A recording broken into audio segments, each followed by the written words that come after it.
គូទី3 Boostrong King of the Ring ខ្មែរមកគោលរំសឹកលេងមកគោលព្រាវបរិទ្ធី Classic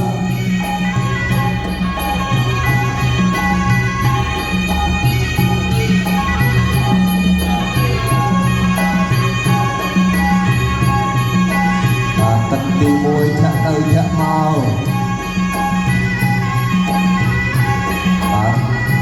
ពេលស្ដាំរបស់អត់តន់ដល់ដែរ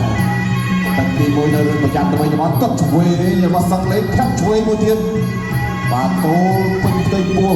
ធ្វើឲ្យខ្លាសឹកបានរត់ងាក់បន្តិចក៏ងើបពេញអាចបន្តការប្រកួតធម្មតាទាត់ក្រោមໄວខាងក្រោមសវិញទៅលើឆ្វេងស្ដាំសពីសឹកលេងបាទចង់ទីព្រៀងនេះអាចថាអូបាទទឹកមួយនៅស្គីបស្ទុំនៅវាយតិចឯបានទេតែលេងខ្លួនអាចនឹងមួយរួចបាទដល់ឆ្វេងរបស់សឹកលេងគាត់ក្រោមទៅឆ្វេងចូលវិញដាក់ស្ដាំរបស់សឹកលេង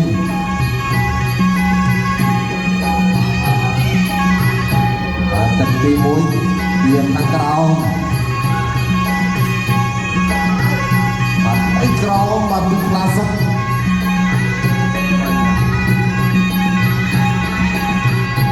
ហើយត្រឹមរៀងខ្លួនបាត់ទៅរៀងចូលគាត់ជួយដល់សឹកលេងធាក់ស្ដាំថែមមួយទៀតបាទក្រោមឆ្វេងស្ដាំខាងលើ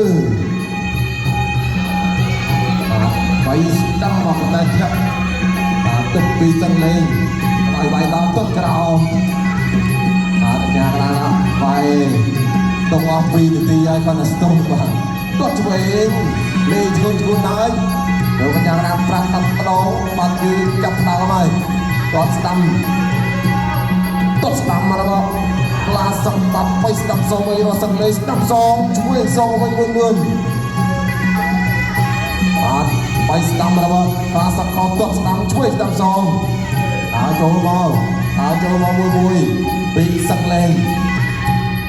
បាទគាត់វាស្ដាំផុតចំហពីរកទីក្លាសឹកចូលទៅវិញឆាក់ស្ដាំបាទទាត់ឆ្វេងមួយជើងឆ្វេងរបស់គាត់ទាត់ស្ដាំសងវិញប៉ុន្តែបាទសឹកលេងធាក់ដាច់ដល់ចង្វាក់របស់ក្លាសឹកបាទឈួត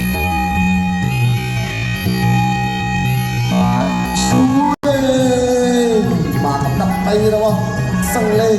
តាមអីទៅបាត់ជាក្លាសឹកលើមកវិញទាត់ជាក្លាសឹកលើមកវិញមួយទៀតលើមកវិញធម្មតាទៀតចាប់ទឹកទី1បាទស្វាគមន៍វិញពី Boostrong King of the Ring គុណខ្មែរបាទយើងមកមើលរូបភាពពីយើងក្នុងការប្រកួតទឹកទី1អត់ទឹកគឺរូបពេទ្យពិនិត្យមើលឃើញថាมันអាចបន្តការប្រកួតបានទេបាទសម្រាប់មីជើងបាត់បង់ពីនឹងភ្នែកតែម្ដងបាទមានឈាមហូរទៀតបាទណែកន្លែងហ្នឹងតំបន់គ្រោះថ្នាក់បាទលោកជាតិបាទថាកង់ចេញម្រាមនេះគ្រោះថ្នាក់កន្លែងម្រាមដៃតែនេះគឺម្រាមជើងវិញការបាបចង្កេតប្រកាសលទ្ធផលផ្លូវការចាសសូមអរគុណបងកូនក្រហមបងកូនទៀតហើយគណៈកងបងកូនគេបងបង្កើតក្នុងទឹកទី2បាទ